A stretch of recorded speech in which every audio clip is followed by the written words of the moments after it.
Hello students, welcome back. हमने पिछली video में पढ़ा था चतुर आकाश के बारे में, जहाँ पर वह अपनी माँ के लिए जंगल में जाता है पेड़ की छाल लाने के लिए। वहाँ पर क्या है, पहले उसे रीछ मिलता है, दोबारा में उसे कौन मिलता है, शेर मिलता है। शेर क्या है, हमने कहाँ तक पढ़ा था कि शेर जो है वह क्या होता है कि जैसे ही टेप रिकॉर्डर से तोपों की आवाज़ जो है पूरे वन में गूंजने लगती है और शेर वहाँ से क्या होता है, आपका भाग जाता है। इसके आगे की स्टोरी जो है वह हम पढ़ेंगे। क्या है, खच्चर वाले ने कहा अब यहाँ रुकना उचित नहीं है, लौट चलो। किसने कहा था लौट चलने के लिए? खच्चर वाले ने। रात हो गई तो सर्दी के मारे गल जाएंगे, फिर यहाँ तो और भी शेर हैं। आकाश तुरंत टॉर्च लेकर पेड़ पर चढ़ गया और चाकू से खुरच कर छाल उतार ली। क्यों? क्योंकि वो लोग छाल लेने के लिए ही तो वन में गए थे। तो क्या करता है कि जब खच्चर वाला कहता है वहाँ से चलने के लिए, तो वो आकाश क्या करता है, तुरंत पेड़ पे चढ़ जाता है और वहाँ से चाकू से खुरच खुरच के उस पेड़ की छाल जो है वह उतार लेता है। अब उन्होंने जल्दी से वापसी का रास्ता पार किया। रास्ते में अब उन्हें न रीछ मिले न ही शेर। रात तक वे एक सुरक्षित जगह पर आ गए थे। अब तो वे जैसे हवा में उड़ रहे थे।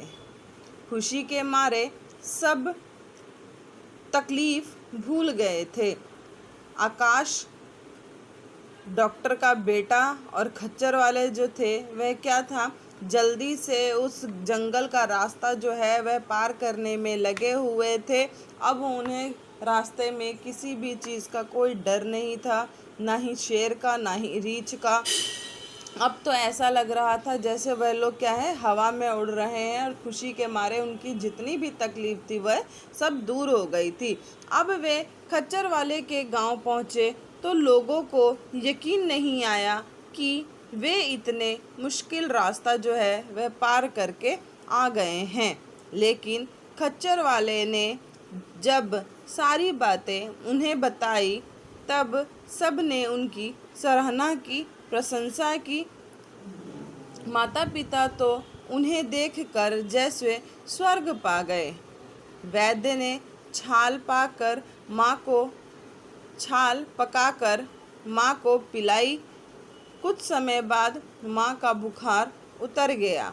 सबको बड़ी खुशी हुई, पर आकाश और अमित की खुशी का ठिकाना नहीं था।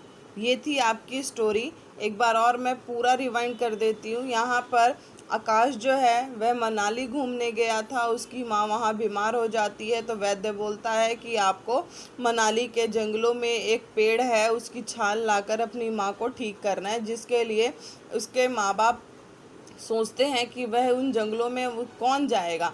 आकाश बोलता है अपने पिताजी से कि आप मुझे आज्ञा दीजिए, मैं जाऊंगा और वहाँ से माँ के लिए छाल लेकर आऊँगा। तो क्या है, आकाश जब जाने लगता है तो वैद्य जी का बेटा बोलता है अमित कि नहीं, मैं भी चलूँगा तुम्हारे साथ। तो वैद्य जी बोलते हैं आकाश तुम अमित को भी ले जाओ। लेकिन आकाश कितना चतुर होता है कि वह क्या करता है, वह अपने साथ ज़रूरत की सभी वस्तु जो है वह लेके जाता है। वह क्या करता है, जंगल में जा रहा है तो टेप रिकॉर्डर में शेर की आवाज़, टेप रिकॉर्डर में तोपों की आवाज़, गोलियों की आवाज़, ये सब जो है वह रिकॉर्ड करके लेके जाता है और वह उसको फ़ायदा भी आता है। क्यों?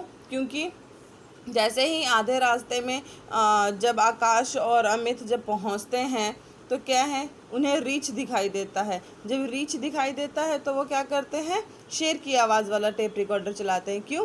क्योंकि रीछ जो है वह शेर से डरता है। और जब शेर उन्हें मिलता है तो वो क्या करते हैं, तोपों वाला टेप रिकॉर्डर जो है चला देते हैं। इस तरह से जो है आकाश की चतुराई हमें इस कहानी में देखने को मिलती है।